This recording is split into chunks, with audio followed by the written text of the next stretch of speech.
মিশ্র ফল আশা করা যেতে পারে।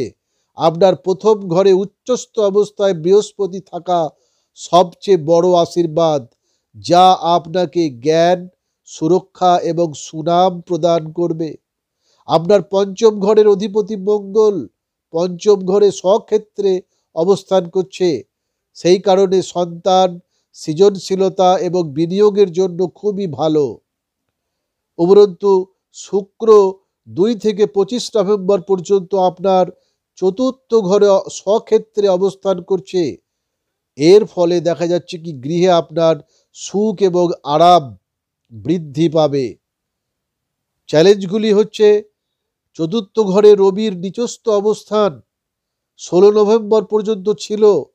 এটা কিন্তু একটু চ্যালেঞ্জের বিষয় ছিল, যা আপনার মানসিক চাপ এবং বাড়তি বা ঊর্ধ্বতম কর্তৃপক্ষের সাথে একটু সমস্যা তৈরি হয়েছিল।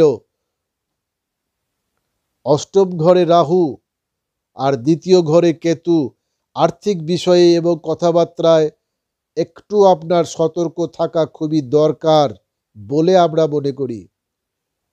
এবার আসি কর্মজীবন এবং চাকরি। কর্মজীবনের দিক থেকে আপনার দশম ঘরের উপর বৃহস্পতির শুভ দৃষ্টির কারণে আপনার জন্য কিন্তু এই সময়টা খুবই অনুকূল হবে। সমস্ত কর্কট রাশির জাতক জাতিকাদের জন্য এই সময়টা কিন্তু খুবই অনুকূল। তবে প্রথম 2 সপ্তাহে চতুর্থ ঘরে রবির সঞ্চারের কারণে আপনি আরও উদ্বিগ্ন এবং অধৈর্য বোধ করতে পারেন। এই সময়ে ঊর্ধ্বতন কর্তৃপক্ষের সাথে সম্মানজনকভাবে এবং ধৈর্য ধরে কথা বলার চেষ্টা করুন। ধৈর্য রাখুন, অধৈর্য হবেন না। ধীর স্থিরভাবে কথাবার্তা বলার চেষ্টা করুন। ঊর্ধ্বতন কর্তৃপক্ষকে সম্মানজনকভাবে কথাবার্তা বলুন, আপনার পক্ষে শুভ হবে। তৃতীয় সপ্তাহ থেকে রবি আপনার পঞ্চম ঘরে মঙ্গলের সাথে মিলিত হওয়ার কারণে আপনার মনোযোগ সৃজনশীল প্রকল্পগুলির দিকে চলে যাবে। আপনি আরও আত্মবিশ্বাসী বোধ করবেন। এবার আসি আর্থিক অবস্থা। এই মাসটি আর্থিকভাবে আপনার ক্ষেত্রে ভালো যাবে। আপনি আপনার সৃজনশীল প্রকল্পগুলি অর্থাৎ পঞ্চম ঘরে যেহেতু মঙ্গল আছে বা বিনিয়োগের মাধ্যমে কিছু আয় করতে পারেন।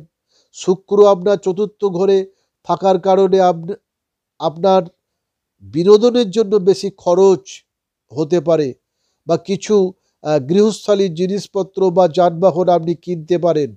তবে দ্বিতীয় ঘরে কেতু আপনার ব্যয় নিয়ন্ত্রণ করার এবং পারিবারিক আর্থিক বিষয়ে আপনার কথাবার্তায় সতর্ক থাকার